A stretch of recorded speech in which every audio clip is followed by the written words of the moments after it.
Hola, hola, un saludo muy especial. Bienvenidos a Sinergia Informativa, un programa que está hecho para personas inteligentes, interesantes y calificadas como usted. La información política y administrativa nos sirve. Por eso insistimos todos los días aquí en Sinergia Informativa que debemos pensar en que la política es amiga y no enemiga. Debemos confiar en la política y debemos confiar en los políticos. Por supuesto, no todos los políticos son buenos. Hay mucha corrupción, de verdad que sí. Pero no todos. Ojo, yo diría, y estoy absolutamente convencido de ello, que la mayoría de nuestros dirigentes políticos, muchos de ellos que se convierten, porque pasan de la política a ser administradores públicos, en la presidencia, en las gobernaciones, en las alcaldías, en las asambleas departamentales, en los consejos, incluso más abajito, que hay que darle mucha importancia, en las juntas administradoras locales y en el Congreso de la República hay muchísima gente muy buena. Y es a esa gente a la que hay que premiar el 11 de marzo del año entrante, cuando escojamos a los nuevos senadores de la República y nuevos representantes a la Cámara. Y hay que castigar a los malos, pero hay que premiar a los buenos y escoger a los buenos, porque finalmente ellos son los que hacen las leyes. Leyes como la que vamos a tratar hoy, por ejemplo, y que tiene que ver con nuestro bienestar. Otro ejemplo maravilloso. Vamos a hablar hoy de la Ley 1564 de 2012, que es la ley que habla del nuevo Código General del Proceso. Y por allá, en el artículo 532, creo, 33, habla de cómo ayudar a la gente que tiene insolvencia económica, o sea, que no tiene platica y que tiene un montón de deudas. Y se les puede ayudar gracias a esa ley que fue discutida y aprobada por los congresistas. ¿O no es así? Un saludo muy especial para Beatriz Arango Nieto. Ella es especialista en insolvencia, precisamente, y hace parte de la firma Insolvencia Soluciones Jurídicas. Bienvenida, abogada, a Sinergia Informativa. Muchísimas gracias por la invitación y muchísimas gracias pues a los televidentes que nos están viendo el día de hoy. Cuando yo estaba hablando de lo que estaba hablando, convenciendo a los televidentes inteligentes, integrantes y calificados de que la política es importante, y usted estaba asintiendo con la cabeza.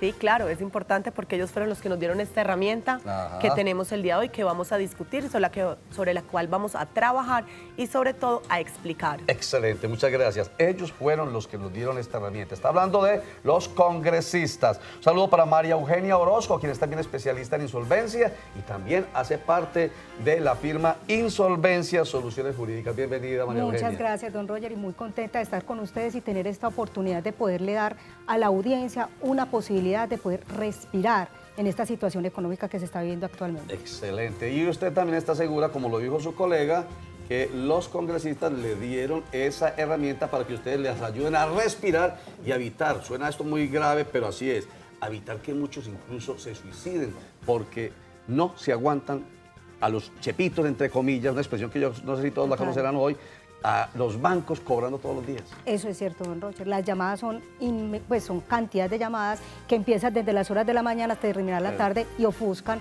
y les quitan la paz a las familias. Muy bien, vamos a empezar entonces, antes de hablar con ella sobre insolvencia y cómo solucionar este conflicto que tiene que ver con lo moral, enseguida. Vamos con la información. Una muy buena noticia la ha dado el presidente de la República, Juan Manuel Santos, sobre la decisión adoptada con el Ejército de Liberación Nacional, ELN, de acordar un cese al fuego y de hostilidades bilateral. Empieza el 1 de octubre y va hasta el 12 de enero del año entrante. O sea, nada de hostilidades, cese al fuego, insisto, cese al fuego y de hostilidades entre el gobierno y el Ejército de Liberación Nacional. Después, como se lleve a cabo ese cese al fuego de aquí al 12 de enero del año entrante, se verá si se prorroga. Otra noticia que viene del alto gobierno, y es que este lunes se firma un decreto, estamos hablando del 4 de septiembre, se firma un decreto mediante el cual se les va a brindar grandes beneficios tributarios a los empresarios que creen empresas en los municipios donde ha habido conflicto armado. La idea es recuperar los municipios, son cerca de 340, 350 municipios donde hubo gran presencia de grupos armados al margen de la ley y mucho conflicto, para que allí se creen, repito, empresas. Los beneficios van a ser en el impuesto de la renta por 10 años. otro que tiene que ver con esta misma posibilidad. De acuerdo con el Ministerio de Hacienda, en los municipios de menos de 200.000 habitantes, donde se creen hoteles para estimular la actividad turística, también va a haber grandes beneficios tributarios. Estaba hablando la palabra turístico, es que se me quedó en la cabeza, qué rico es que nosotros tenemos en Colombia grandes posibilidades turísticas, pero hay poco apoyo del Estado. Pues este es un apoyo. Va en el impuesto a la renta también a haber una exención durante 20 años, repito, a quienes creen hoteles en estos municipios. Y terminemos diciendo que ya se llegó el día de que el Papa Francisco llegue a Colombia. El 6 de septiembre, este miércoles, estará llegando a la ciudad de Bogotá. A la ciudad de Medellín estará llegando el 9 de septiembre, sábado. Y hay gran expectativa porque la idea es que el Papa viene, yo creo, muchos creemos, a reforzar la reconciliación y la paz entre los colombianos.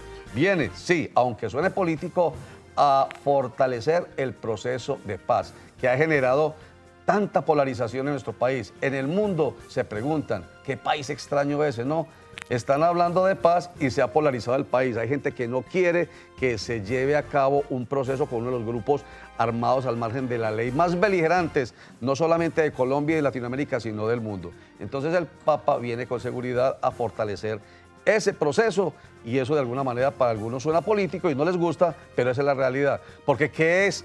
Con eso terminamos. Pregunta para ustedes muy cortica. ¿Qué es? Empiezo con ustedes, María Eugenia. ¿Qué es la paz para usted? ¿Qué es lo que el Papa querrá cuando habla de paz?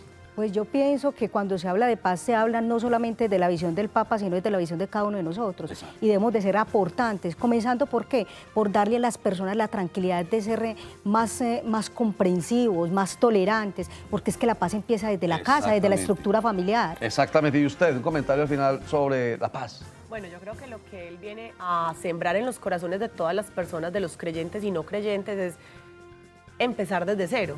Ajá. Empezar un nuevo capítulo en Colombia, saber que hubo un daño que se causó, pero un daño que tenemos que empezar a superar lentamente y a dar una nueva oportunidad, porque si se hizo un acuerdo, si se firmó un acuerdo, es porque íbamos a dejar lo pasado a un lado y vamos a comenzar nuevamente desde cero. Es esa oportunidad que nos demos. Que nos demos todos una gran oportunidad y el Papa con seguridad viene a echarnos la bendición y a generar un milagro, es lo que muchos esperan en este país, que ojalá haya cada vez más aporte de cada uno de nosotros, desde lo personal, social, económico, social y político, un aporte grande para que la paz sea real. No solamente el hecho de acordar con un grupo armado al margen de la ley, sino que sea integral en todo sentido, que parta desde cada uno de nosotros.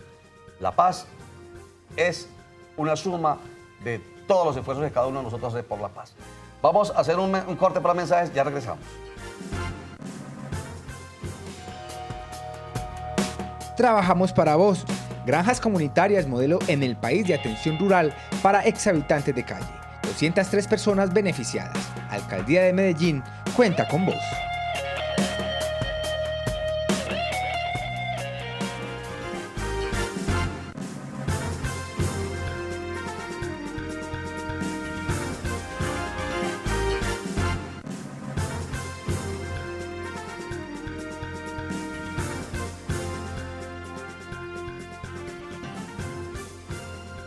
Volvemos a Sinergia Informativa. Bueno, empecemos rápidamente con la palabra insolvencia. ¿Qué es, doctora Beatriz Arango, la palabra, qué quiere decir insolvencia? Bueno, insolvencia es aquella persona o la persona que se encuentra en insolvencia es aquella persona que no tiene en este momento la liquidez para pagar sus créditos, porque puede tener bienes, pero no tiene la liquidez para cumplirle a todos sus acreedores con las deudas que ya tiene pactadas. Muy bien. Doctora María Eugenia, ¿y qué le pasa a una persona, como nos la acaba de pintar su colega Beatriz Arango, qué le pasa a una persona que tiene un montón de deudas y no tiene liquidez, o sea, no tiene plática para pagar? Bueno, pueden pasar dos cosas. Una, que me parece muy triste y está sucediendo actualmente, es la parte mental, la parte de tranquilidad de ella, que llegan al punto de estar en un hospital porque ya no tienen cómo controlar sus deudas. Llegan a un grado crítico de estrés y depresión. Y depresión. ¿Y a qué puede llevarle el estrés y la depresión? Ahí es donde viene la otra parte, porque es que en unas familias se pueden presentar estas dos partes, o llegas al punto de estrés o llega, don Robert, al punto del suicidio. Y eso es lo que estamos tratando de evitar, de que nosotros con la divulgación de esta ley podamos ayudarles a tanto a las familias como a aquellas personas que están en insolvencia, como dice la doctora Tieres, en quiebra. Muy bien, entonces están en quiebra esas personas, no tienen con qué pagarle a los bancos. Ojo, que hay deudas que son con los bancos y hay deudas que son con personas naturales, que son agiotistas, porque a pesar de que los intereses de los bancos son alticos, de todas maneras, los intereses de los agiotistas son mayores, del 5%, del 10%, y uno es feliz necesitando plata y va donde un vecino a que le preste 5 millones de pesos, y esos 5 millones de pesos le van creciendo y creciendo, porque es que al 10% mucha plata. Entonces viene esta ley, la ley 1564 de 2012, que habla de qué, específicamente a partir del artículo 533, doctora Beatriz. Bueno, a partir del artículo 533 lo que se busca es regular todo el trámite de insolvencia económica de persona natural no comerciante. ¿Quién es? ¿Qué condiciones debe cumplir para ser insolvente? ¿Cómo se presenta una solicitud? ¿A quién se le puede deber? ¿En qué condiciones? ¿Cuáles son las audiencias? ¿Cuánto plazo hay para cada uno de los trámites? Toda la parte procesal se encuentra en este capítulo. Entonces, permítame, artículo 1564 de 2012, que es el Código General del Proceso, pero allá en el artículo 533 empieza a hablar de insolvencia y cómo es el procedimiento. Que se hace perdón, pero hay un decreto además que lo reglamenta, el 2677 de 2012. De 2012. Muy bien, vamos a hacer un ejercicio hoy con un ejemplo. Sí. Para que no se vuelva muy técnico. Un señor debe 160 millones de pesos a 3 bancos. No digamos los nombres de los bancos, 3 bancos. Y ese señor debe además 30 millones de pesos a 3 agiotistas, a esos que les cobran al 5% o 10%. Entonces, ¿el señor debe cuánto? 190. 190. Ese señor está desesperado, doctora María Eugenia. Sí. Está que es suicida. Sí. Porque los bancos llamen y llamen y llamen. Y porque los agiotistas, incluso algunos, hasta mandan amenazar, ¿cierto? Así es. Entonces, ahí hay una presión grandísima y no queremos que lleguen ¿a dónde? Al suicidio. Al suicidio. Sí. Entonces ahí es cuando volteamos donde la doctora Beatriz y le decimos, doctora, ¿qué puede hacer ese señor? Bueno, sí hay solución, pero debe cumplir unos requisitos. Lo primero que tenemos que tener en cuenta cuando hablamos de la ley de insolvencia económica de persona natural es que es de persona natural no comerciante. Sí. Significa que no puede dedicarse al comercio ni aparecer registrado en Cámara de Comercio como comerciante, a menos de que esté registrado como un error que se pueda entrar después a demostrar.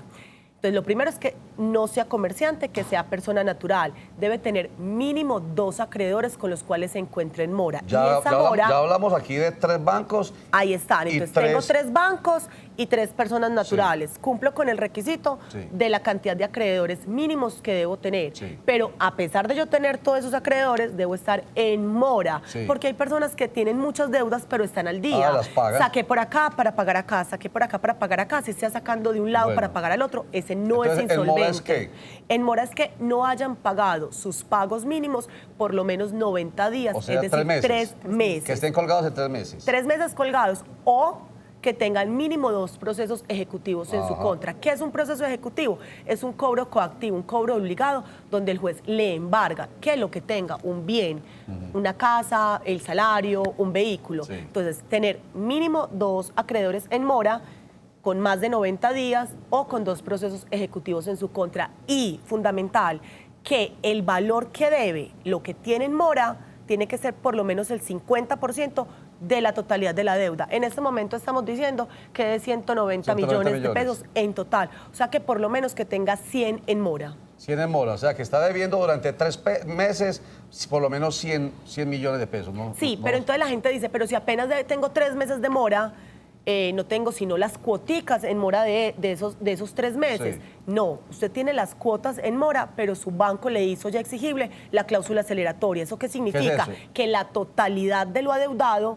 del crédito, si el crédito se lo dio el banco A por 50 millones y usted apenas debe 3 cuotas y cada cuota de 2 millones, usted cree que debe 6. No, usted ya debe los 50 millones porque al entrar en mora le hacen exigible la totalidad de la deuda. O sea que ya cumplió con el requisito de tener por lo menos el 50% de la totalidad de las acreencias en mora. Mejor dicho, ese banco lo tiene, doctora María Eugenia, lo tiene colgado, lo tiene, mejor dicho, ahí está ¿cómo se llama eso? La cuerda de la horca. La cuerda de la horca. Está ahí. O la espada de Damocles, una espada colgándole al señor aquí, ¿o no? Sí, sí, don Roger, porque la idea y lo más lamentable es que los bancos comienzan continuamente a presionar y fuera de esa presión a exigirles que hagan un arreglo, que lleguen a un arreglo, que lleguen a un acuerdo, que ahí es donde viene uno de los conflictos, doctora, con el arreglo. Pero, el banco presiona, es que son dos presiones, son muy parecidas las dos. Total. Está la presión de algunos pagadiarios, por ejemplo, porque hay otros que son familiares y no les van a mandar el pistolero, pero sí presionan y joden y llaman y ya, perdón la expresión, pero es que esa es, y joden y joden y joden, como jode y jode y jode el banco. Eso lleva a una persona a tenerlo contra la pared y a colgarla, repito, del patíbulo. Y a la familia también. Y a la familia, porque es que el problema no es solamente del deudor, el problema es también de la estructura familiar, porque ahí entonces la quiebra involucra a toda la familia. Y donde empieza también la violencia intrafamiliar, ¿cierto? Y la separación. Y la separación, se acaban los hogares. O sea que la situación no es nada sencilla. Estamos hablando de un problema que no es el de un individuo irresponsable posiblemente o no, porque seguramente él tenía plata en su momento y pudo endeudarse, pero un día se quedó sin empleo y nadie está exento de eso. Entonces no es el problema de un individuo, sino de toda una familia y de toda una sociedad. Hasta ahí yo creo que vamos bien. Hágame una super síntesis de 20 segunditos antes de irnos a mensajes, doctora Beatriz, para que a nuestros televidentes les quede claro sobre si es posible o no que salgan de esta situación tan grave que precisamente nos refuerza María Eugenia Orozco. Claro que sí. Sí es posible salir de esta situación. ¿Qué hay que hacer? Demostrar un ánimo de solucionar esta situación en la que se encuentra la persona, sea un acuerdo de pago o sea una liquidación de patrimonio, pero de una o de otra manera se puede salir de esta situación siempre y cuando se cumpla con los requisitos. Sí hay opción. ¿Qué tan rico? Si hay opción, vámonos descansaditos para este corte de mensajes. Sí hay opción, a pesar de esas presiones de que estoy hablando.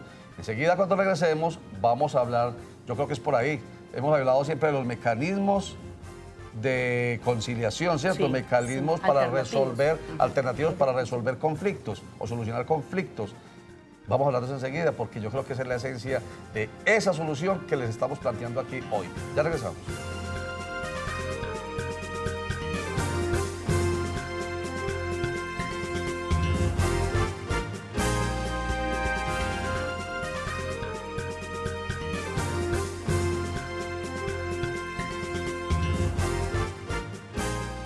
Estamos hablando con Beatriz Arango Nieto y con María Eugenia Orozco. Ellas son miembros de la firma Insolvencia Soluciones Jurídicas, porque estamos hablando de un tema muy sencillo y que todo mundo lo puede sufrir, que es el de no tener plata en el bolsillo y tener que pagar un montón de deudas. No tiene con qué, se llama insolvencia. Y entonces eso lo lleva a una situación de crisis gravísima que no solamente lo afecta a él hasta el punto de atentar contra su propia vida, sino que afecta a la familia, la estabilidad de la pareja, la estabilidad del hogar. Eso genera toda clase de conflictos. Como hay tanta presión y por los bancos no corre sangre, por los bancos es un líquido verde parecido al dólar, parecido a los pesos, entonces a ellos no les importa nada. Tampoco les importa a los agiotistas que le prestaron al 10% a ese señor y a esa familia. Entonces viene la solución que estamos planteando, doctora Beatriz Arango. Hay solución al conflicto. Perdón, y esto es muy importante. Estamos poniendo un ejemplo de 190 millones de pesos que debe un señor, con 3 bancos y 3 agiotistas. Pero puede ser una persona que deba 10 millones de pesos y no tenga con qué pagarlo. Sí. O que deba 1.000 millones de pesos y ahí sí, más difícil todavía. Rápidamente, ¿qué es lo que tiene que hacer esa persona? Bueno, lo primero que tiene que hacer la persona que desea declararse en insolvencia es llenar los requisitos. ¿Cuáles son los requisitos? Saber, primero, a quién le debe, qué valores le debe por capital, qué valores debe por intereses, qué bienes o qué activos tiene en su patrimonio, si es que tiene, porque no es necesario tener bienes en el patrimonio. Si tiene un salario, su carta laboral, o sea, todo lo que certifique sus deudas y sus activos. Que nos cuente la historia de por qué entró en insolvencia económica, cuál es la lista de sus gastos mensuales, porque la persona se va a declarar en insolvencia, pero tiene que seguir mercando, tiene que seguir pagando los servicios, tiene que tener unos gastos básicos de los cuales no podemos desconocer. Y adicional a esto, si tiene o no tiene sociedad conyugal, también hay que dejarlo pues dentro de la solicitud. Y indispensable la propuesta de negociación que se le va a presentar a los acreedores en la primera audiencia de negociación. Una audiencia de conciliación. Es una conciliación, pero la llamamos audiencia de negociación dentro del tema de conciliación en insolvencia. En la que esta persona se sienta con usted, por ejemplo, como abogada, Usted es la apoderada, digámoslo así, de Sí. esa persona, y aquí enfrente se sientan los 6 acreedores. Y el conciliador Ah, y el en conciliador. insolvencia, porque está la figura del abogado que lo está representando y está la figura del conciliador en insolvencia, que es quien va a dirigir la audiencia de conciliación y va a verificar que se cumplan todos los requisitos que trae la norma. Es muy importante. Esta es la propuesta que yo hago, es que, pongamos el mismo ejemplo del señor de los 190 millones de pesos. Señores, yo no tengo plata, no tengo sino una pensión. Sí. Esa pensión no se puede tocar, ¿o sí? Bueno, hay que tener en cuenta también a quién se le debe. Sí. No es lo mismo deberle a bancos que verle a cooperativas. Ya. Recordemos que con el tema de las cooperativas ellos sí tienen la capacidad de tocarle la embargar pensión. la pensión. Embargar la Pero pensión. digamos que la pensión ya está embargada, es que usted ya le debe, usted ya está en mora, entonces su pensión ya está embargada. ¿Qué es lo más importante? Que el proceso desembarga el salario, el proceso desembarga la pensión, el proceso desembarga el bien inmueble para remates. Ya, mañana es el remate. Se inicia el proceso de insolvencia solo con la presentación de la solicitud. El conciliador le notifica al juzgado y el juzgado debe parar cualquier actuación legal que haya en contra del insolvente. Desembarga. Si tiene 5 procesos, 5 embargos, todo lo que tenga, el salario, Se todo, para. se para. Y le sigue llegando el salario al señor. Sí, una vez se llegue al acuerdo conciliatorio, a lo que se vaya a fijar, se le desembarga el Perfecto. salario a la persona. Perfecto. Y entonces yo digo, bueno, ¿yo qué voy a hacer? No tengo plata. Entonces les digo a ellos, pues esa deuda que tengo con ustedes, vamos a diferirla a 5 años, 10 años. ¿Eso es lo que se hace? Sí, pero lo más importante es que el día de la audiencia de conciliación, la primera audiencia de negociación, llegan los acreedores. Y los que no lleguen también se tienen que someter a lo dicho en esa audiencia. Sí. Yo presenté que a los 3 bancos les debía a cada uno 50 millones, X millones de pesos a cada uno de los 3 bancos. Va el abogado del banco. El abogado del banco, ¿qué dice? Dices, no, venga, ese no era el valor ya está en esto. La parte, el deudor dice, ah, no, sí, es verdad. Se dejan los valores estipulados de capital, intereses moratorios, intereses corrientes y otros gastos, porque también están los gastos de cobranza, todos los gastos administrativos que el banco cobra a la persona insolvente, que son bastante altos, y se deja estipulado ya. Si se llega a un acuerdo frente a esos valores, a partir de ese momento esos valores no van a volver a aumentar. Pasen los días, pase el tiempo que tenga que pasar en el proceso, que el proceso es muy corto, pero si por algún motivo el proceso se alarga, esos valores no van a aumentar, se quedan congelados. Perfecto. Esa es una ventaja. Ahí sí es donde yo le vengo a decir a los acreedores, bueno, antes tenía mucho dinero porque tenía X trabajo, ya no tengo ese trabajo, tengo otro o no tengo. Mis facilidades de pago hoy en día son estas. Antes pagaba 10 millones mensuales, 5 millones mensuales o 1 millón mensual. Hoy tengo 100.000 o tengo 500 o tengo 600. Miremos cómo los vamos a repartir entre ellos, teniendo en cuenta que hay que hacer algo que tiene que la gente entender, y es que se paga de acuerdo a la prelación de créditos. No es lo mismo de ver a un trabajador, a la señora que hace el aseo en la casa, al municipio el impuesto predial, a un banco o una letra. El banco, si tiene un hipotecario, o sea, hay que respetar la prelación de créditos. Bien, Eso bien. es indispensable. Entonces, en síntesis, se arregla con lo que uno tiene, si tiene mucho, si tiene nada, se arregla. Se arregla. Ya le toca, por ahí leí yo algo en un artículo en el que usted aparece, que un señor debía 30 millones de pesos y se llegó a un arreglo en que terminó pagando 6 millones de pesos. Sí. Porque no tenía más. No tenía más. Ya. Entonces, ¿qué se busca? Distintas opciones. Se estudia cada caso. Si el señor tiene un bien y lo quiere dar en dación en pago, si el señor no tiene bienes, sino que tiene un salario, si con ese salario nos reciben la propuesta, si no nos vamos a liquidación. Perfecto. Por lo menos se le empieza a acabar, vamos a terminar con esto, doctora María Eugenia, se le empieza a acabar esa presión tan grande, empieza a respirar profundo y evitar tantos problemas y Sí. tantos conflictos. A Muy nosotros nos han buscado mucho, inclusive quería como dar un corto como resumen de una persona que nos llamó, de una señora que nos llamó que estaba a punto de suicidarse. Entonces creo que nosotros somos una solución a o eso. sea, ustedes son Insolvencia, Solvencia. Soluciones Jurídicas. Jurídicas. Teléfono. 300-773-8959 o un fijo 466-4301 o El 300-780-5093. Y algo que no dijimos es, salen de centrales de riesgos. Eso es algo que a la gente Muy importante. le gusta. Eso de data crédito y procrédito y todas esas cosas, Sí, ¿cierto? en Muy todas bien. las centrales. Muchísimas gracias, María Eugenia Orozco, quien es parte de Insolvencia Soluciones Jurídicas. Muchas gracias a usted. Aquí trajimos esta posibilidad para ustedes, para muchos de ustedes, a los que conozcan. No para ustedes, pero para un familiar y un amigo. Muchas gracias. Muchas gracias a usted, don Rodrigo. A usted también, Beatriz Arango Nieto, muchas gracias por estar con nosotros, también miembro de Insolvencia. soluciones jurídicas. Gracias por estar con nosotros Con mucho y por gusto. darnos este respiro a muchos colombianos. No, espero que les sirva. Sí, claro que sí. Ahí está el teléfono 300-780-50-93 y 300-77-38. 389-59. Mire, esto no es pago, no me han pagado un solo peso. ¿Qué pasa? De verdad, queda claro eso. Sí, sí. Lo que pasa es que yo quería demostrar que hay una norma que está en el Código General del Proceso y una norma que tiene que ver con la insolvencia y que es una decisión política adoptada en el Congreso de la República, que fue la que sancionó esa ley para podernos ayudar a quienes tenemos problemas de insolvencia, que podemos ser cualquiera en este país, para salvar incluso vidas, salvar hogares, salvar esta sociedad del apretón en que a veces nos meten los acreedores. Recuerden que la información en Cosmovisión empieza a las 12 del día con Sinergia Informativa, que regresa a las 9 de la noche. A las 5 de la tarde nos cogió la noche, que vuelve a las 9:30. A las 7:15 de la noche está José Fernando Gil dirigiendo Cosmovisión Noticias, que regresa renovado de información a las 11:15 de la noche. Muchísimas gracias, chao.